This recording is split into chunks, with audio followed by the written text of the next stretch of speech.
Говорит и показывает Мичиган. В эфире программа Ushanka Show. Здравствуйте, дорогие товарищи. Hello everyone and welcome to another episode of Ushanka Show. Stories about life in the Soviet Union. Today's video will be slightly unusual, will be all over the place, but the main topic of this video is this children's book by Vladimir Mayakovsky, Возьмем винтовки новые. The title Возьмем винтовки новые translates as Let's take the new rifles. Kind of odd name for the children's book, right? So we're going to talk about militarization of the Soviet society during the Stalin era. Возьмем винтовки новые is actually a children's poem written by Vladimir Mayakovsky in 1927. Vladimir Mayakovsky was one of the most popular poets of 1920s. I call him Soviet Eminem because his poems is pretty much rap music. It's short, it's choppy, and someone one day will start making his poems as a rap song. And we're going to talk about Soviet education and how the students in Soviet schools had to memorize poems in the classes of Russian literature as well as Ukrainian literature in my case. So we had to memorize different poems, then perform them in front of the class. And if you want to get a good grade, you don't just read the poem by memory. You actually need to read it with emotions. As we say it, читать с интонацией. So you need to put emotions in the poem, and then you can get an excellent grade, which was 5. And surprise, surprise, we're going to talk about inflation in the Soviet Union, because this exact book with this cover, with this same amount of pages, was republished through 1970s and into the 80s, and the last publishing date I discovered was 1987, and we will track how the price was changing over the years through the 70s and 80s. And we'll begin with me reading this poem in Russian with intonation, with emotions. So that's how we were supposed to do in school, and I usually did pretty good. So we will see if I'm still good. Возьмем винтовки новые, на штык флажки, и с песнею в стрелковые пойдем кружки. Раз, два, все в ряд, вперед, отряд. Когда война метелица придет опять, должны уметь мы целиться, уметь стрелять.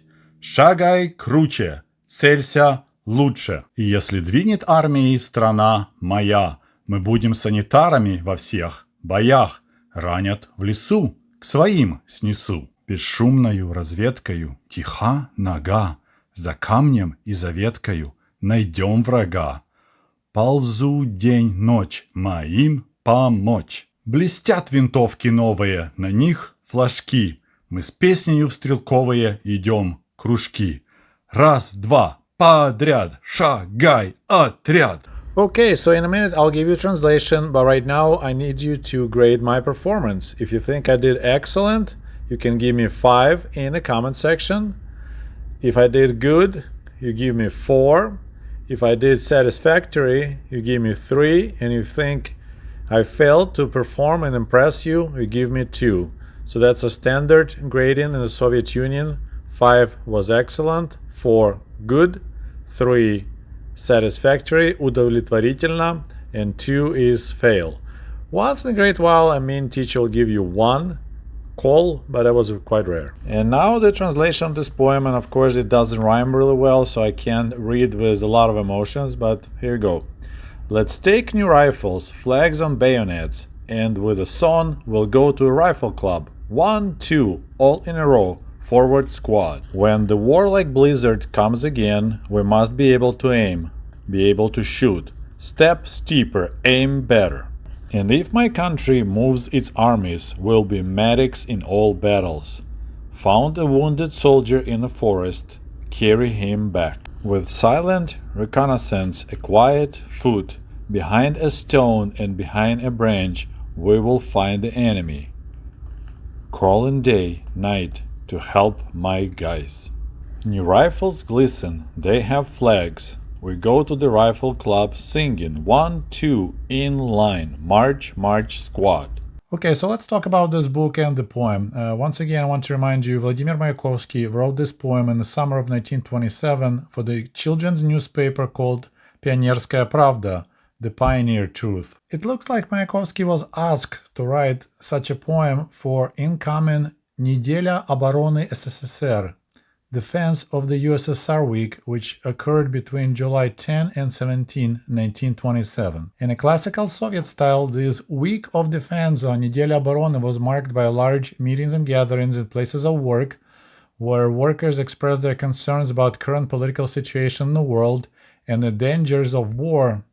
And I'm kidding you not, the main concern was that Poland, together with Great Britain, gonna attack young Soviet state. And can you guess what else happened during those meetings?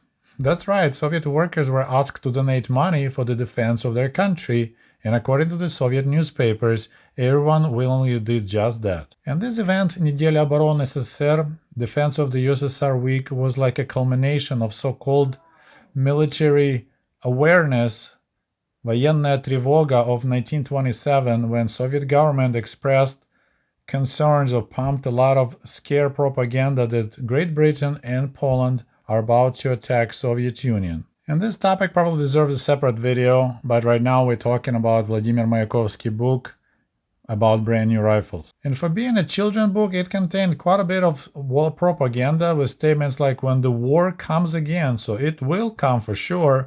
We need to know how to aim and how to shoot. It's telling children that. And again, if my country moves its armies, so my country will be moving its armies, girls will be medics in all battles. This is not Boy Scout stuff. This is the next level. It's kind of interesting, but this book reminded me of this poster, also from 1930s, which shows cute little Soviet kid with the Soviet flag and a statement, Весь мир будет наш, the entire world will be ours. As I mentioned earlier, this poem was published in the newspaper Pionierskaya Pravda in 1927, and as a small children's book, it was published in April of 1941, 500,000 copies.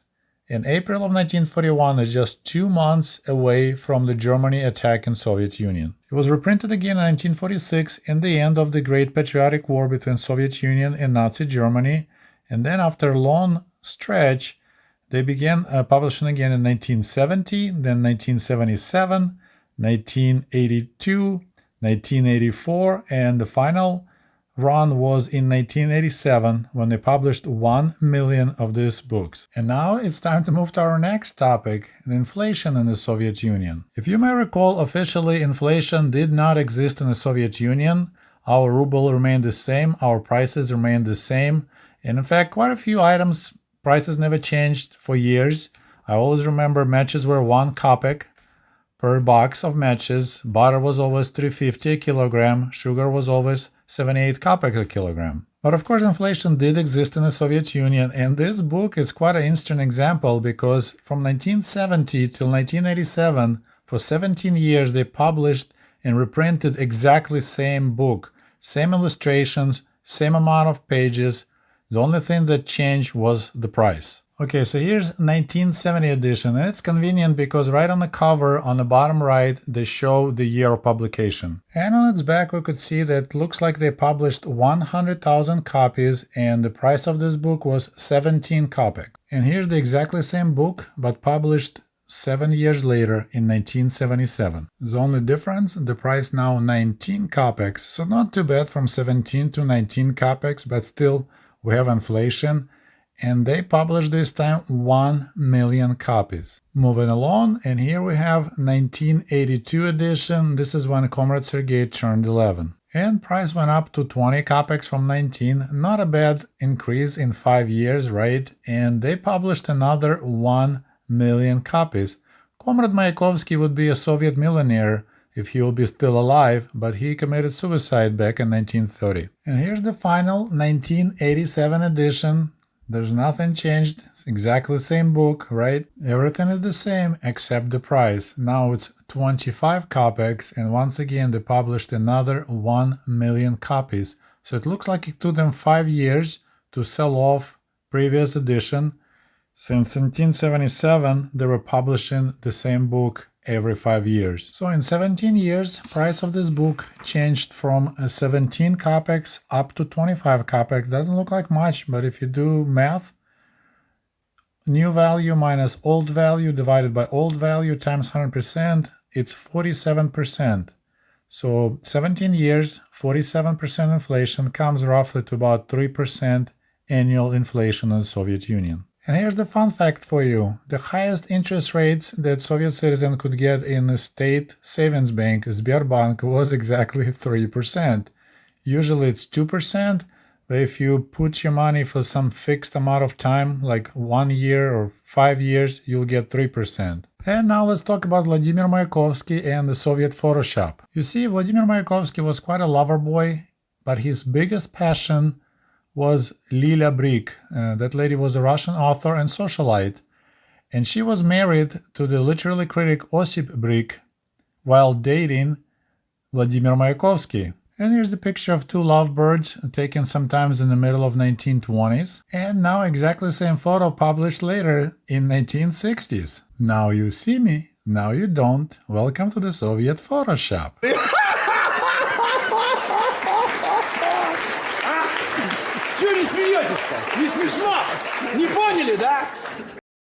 And a couple more words about Vladimir Mayakovsky. Most of the Soviet people remember him by his most popular, I would say, poem about the Soviet passport. It's extremely powerful, and that's what we had to memorize in school. «Я достаю из широких штанин дубликатом бесценного груза. Читайте, завидуйте, я гражданин Советского Союза». And the black basic translation that I'm removing from one pocket of my pants as the priceless cargo. Look, read, and envy, I'm a citizen of the Soviet Union. And every Soviet kid knew a different version of this poem. Я достаю из широких штанин яйца с консервную банку. Смотрите, завидуйте, я гражданин, а не какая-нибудь там гражданка. Unfortunately, it doesn't translate really well, but the whole idea that instead of the passport, the person gets two balls the size of the cans out of his pants. And before we wrap up this video, I need to mention that the poem Let's Take New Rifles was also made into the song, and it was shown in the children's movie Timur и его команда, Timur and his team. This 1940 movie clip looks a little bit confusing for some because the girl is playing on a German Horner accordion, a kid's marching, just like Hitlerjugend, but actually it's a Stalinjugend. Anyway, you'll find the link below in the comment section. Okay, my friends, it's all I have for you today. I hope you enjoyed this video, and if you did, please don't forget to like it, post your comment, and we'll talk to you soon. До побачення. Goodbye.